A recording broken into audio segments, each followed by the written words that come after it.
block exercises because it gets horses to relax at the mounting block, creates a happy space, a nice positive space.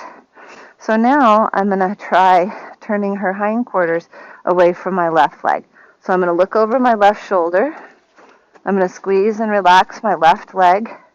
And she now knows that the left leg means move your left hind under. I'm going to do another standing half halt. Oh, right here.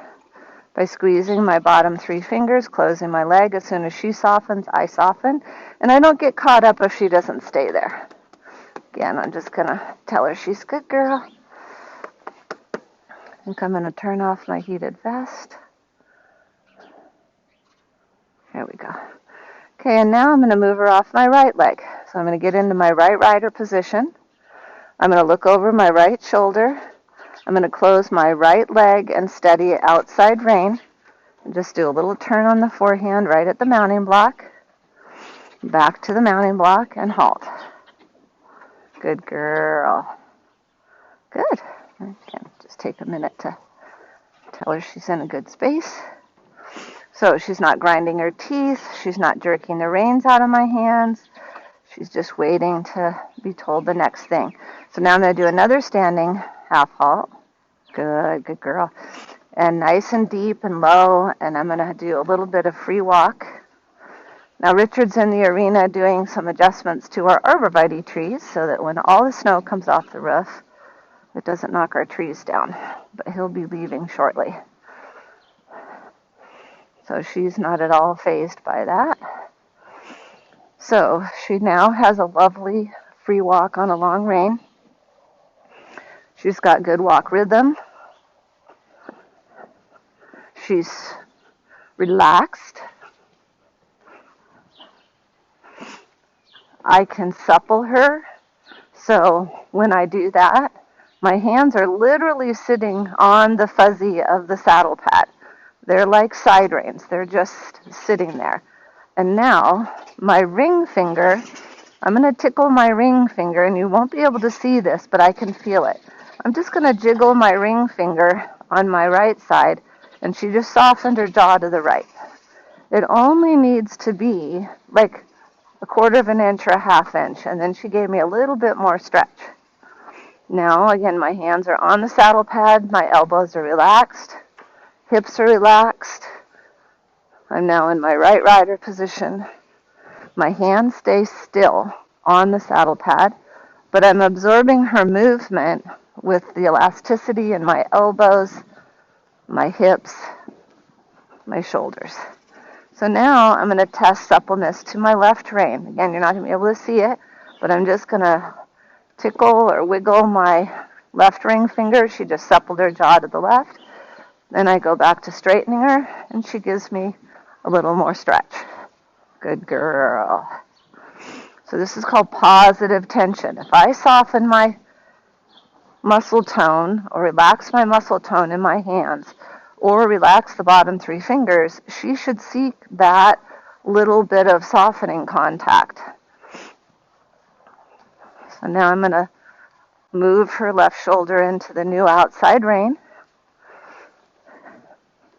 Good girl. And I'm going to shorten my rein and start to put her together.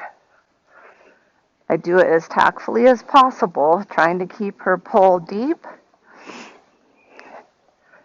and keep her stretching out to the contact, not shortening in her back, not going to a little jiggy walk, but keep her stretching out into the contact. Again, my hands, you're going to hear me say this 10,000 times, my hands are sitting right on the fuzzy of the saddle pad so that they are super steady. Just like the side reins, when we're lunging in side reins, the side reins are affixed to something. I kind of imagine that my hands are affixed to the saddle pad. There. And that my ring finger, if I jiggle the left ring finger, she just suppled to my left rein. I don't know if you'll see this, but I'm going to jiggle my right ring finger. She just suppled to my right rein. Soon as she supples, I just go back to a neutral hand. Again, if my hands are affixed to the fuzzy on the saddle pad, that does not mean that my elbows aren't elastic. It means that my elbows are elastic. My seat is supple and following the movement of the horse. That those are the joints that absorb the horse's movement, not me moving my hands all over. Again, my hands are like the side reins attached to the saddle. My ring finger, if I tickle that or jiggle that a little bit, that's like the elastic on the side reins. Or the little donut that has a little give to it, a little give and take to it. So I can intermittently, just every once in a while, if I feel like she's a little tight on one side of her mouth, I just soften it, but I don't do it a ton. Then I go right back to my elastic feel.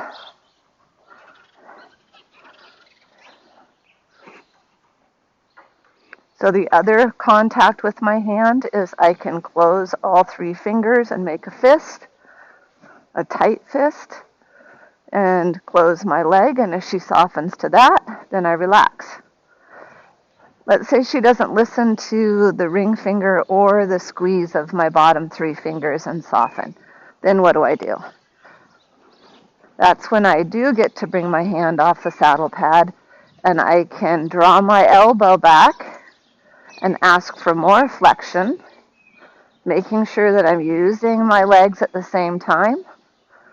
That was a good girl, flexing to the right. So now I'm going to move her up into her warm-up trot. And we've been working really hard on getting her to stretch down and out in the warm-up trot with a good rhythm. When she first came to me, she had a lot of rhythm issues. And what I mean by that is she'd either rush forward, be tight and fast, or she'd stick and be slow and short. So we've really worked on getting her to just have that 1, 2, 1, 2, 1, 2, 1, 1, 2, 1, 2. Whether I'm softening her to my contact or I'm moving her a little forward purposefully and then bringing her back, everything has to stay within the rhythm, especially when I'm warming her up. So here we're just working on a nice deep frame, getting her to stretch down and out. So right now I'm doing a little half halt. I'm closing both fingers, both fists, closing my leg as she softens. Then I relax the bottom three fingers and let her stretch to that contact about an inch. So right now I feel like I have a good trot rhythm. She's relaxed. I have a good contact. She feels pretty equal in both reins.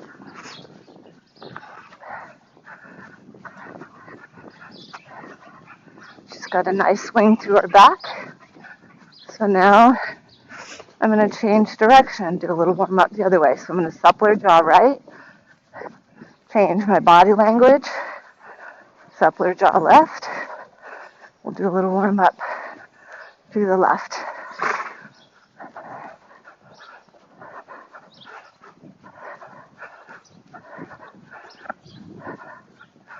So again, rhythm. She's doing a good job with that right now. Circle down here today. I'm in my left rider position. My hands are right on the saddle pad. Again, I don't need to move them around. I'm really making sure that my outside toe is behind my inside heel and that my outside toe, every once in a while, I kind of close my legs and turn it in so that I'm bending her in the core. She really is getting a deeper knowledge of that. This is good. Nice bend, good relaxation. She's stretching into the positive tension. She's able to supple to a very light contact of just moving my ring finger.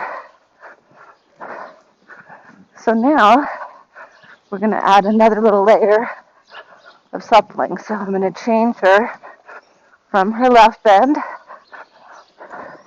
to her right, really get the new inside shoulder into the outside rein, and make sure that when we change from one bend to the other, that there's no loss of rhythm, that she doesn't shorten and tighten, but that she continues to step through with the new inside hind leg and continues to push off the new outside hind leg. So that means I've got to keep my legs on, really exaggerate my left rider, incrementally exaggerate my right rider, and because she now understands those aids, she's pliable in her spine. So now that we've done a little bit of warm-up from moving her from a right concave bend to a left concave bend, and she demonstrated that she can remain in a rhythm, relaxed, good contact. Now we're going to warm up a little bit of her canter. Now when she came to me, every time I'd go to sitting trot, she'd brace, throw her head up, and get tense. So I'm going to do a few little things in sitting trot before I canter, just to check in and make sure that we don't have that level of tension. So I'm just going to do a little bit smaller circle, keeping the swing in my seat, keeping my elbows supple and relaxed, keeping my hands on the saddle pad super quiet. Make sure that my inside heel is in front of my outside toe, so that I'm extremely clear about her bend on the circle. Now I'm going to check in on contact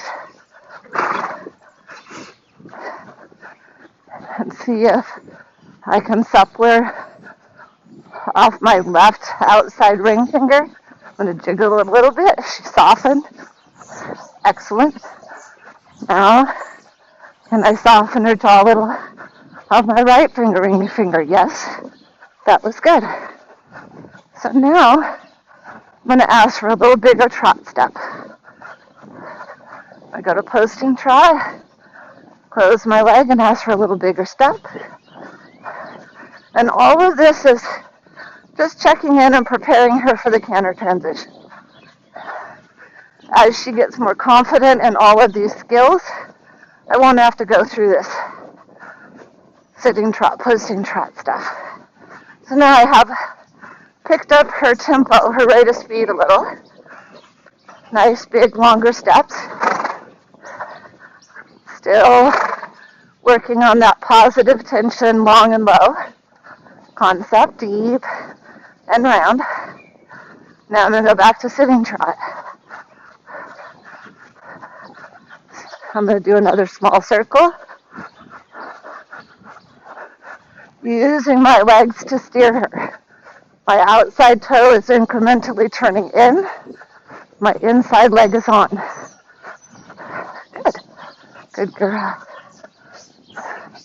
Now I feel like she's ready to canter. I'm going to sit back. Keep my inside leg on her. Push inside seat bone, outside leg, and canter. Hands remain on the saddle pad. If she pulls, then I got to do a half fall, close my leg, get her to round up in her shoulders and her back. Good. And then soften my bottom 3 fingers a little bit and let her have a moment where she stretches. And again, that stretch is really only whatever my finger softening is. So let's say it's I don't know, 1/4 of an inch. But it's got to be there, that stretch. And her has to be there. So now that I'm happy with her, I'm going to check back in on myself. Are my shoulders going back with every step? Are my hips pushing her through with every step? Am I honestly in the right rider position? Check all that. Now, can I keep my outside rein right on the saddle pad? And with every stride, when my shoulder goes back, my elbows straighten because my hands are still. My elbows are absorbing the movement of the horse. So now, I'm going to wiggle my right ring finger, see if she'll supple her jaw right, which she just did. Good girl. Now I'm going to push her through a little more.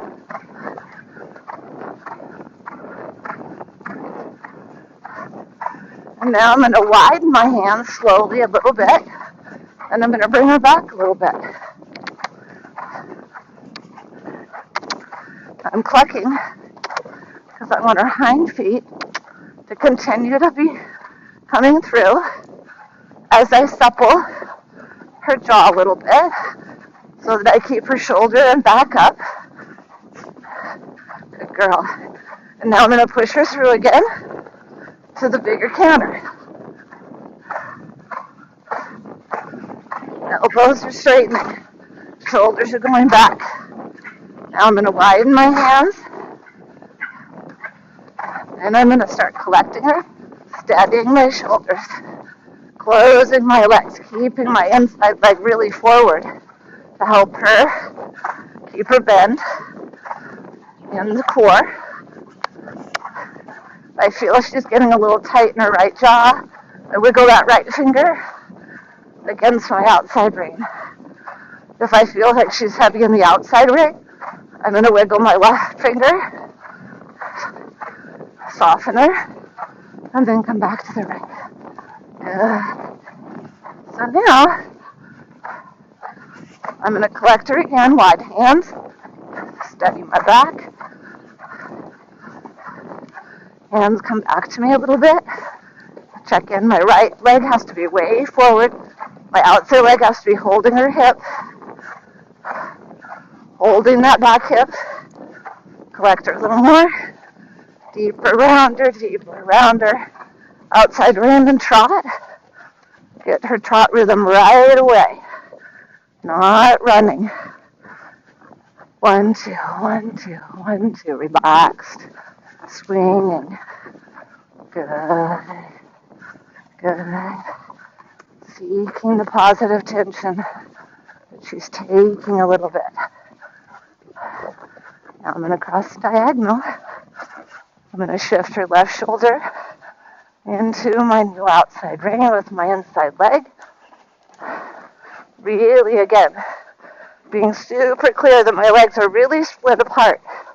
She needs a lot of leg support. My legs never leave her side. There's always some amount of gentle hug on this horse because the leg kind of shocks her. So if I take it off her and then go to use it, it disrupts her mental balance. She gets a little shocked. She tightens, and that's not what we want. So now again, to prepare for the left canter, I'm going to sit the trot. But again, I got to go through some stuff so she doesn't get worried that I'm in a canter. So I'm going to do a little circle. Again, my outside rein is right on my saddle pad. My inside rein suppled her jaw a little bit to the left. Now I'm just in a neutral rider position. Not really doing anything. I'm just enjoying that she's got good rhythm. She's relaxed in the sitting trot. And I'm going to go ahead and do a little transition because she's being a little disconnected in the contact. So I'm going to do a transition down. I keep kicking with my right leg, my outside leg in this transition, because what she used to do is she used to stop taking a big step with her right hind, lock up in her core, and throw her head up in downward transitions and not keep her rhythm. So typically in a downward transition, I'm more active right now in this phase of training. I'm more active with my outside leg, reminding her to keep stepping up with her right hind, keeping her trot rhythm into the downward transition, keeping her keeping her impulsion into the downward transition. Definition of an impulsion is the horse's desire to move forward. So she has to continue to be forward into my contact, not going to the short, choppy, tense.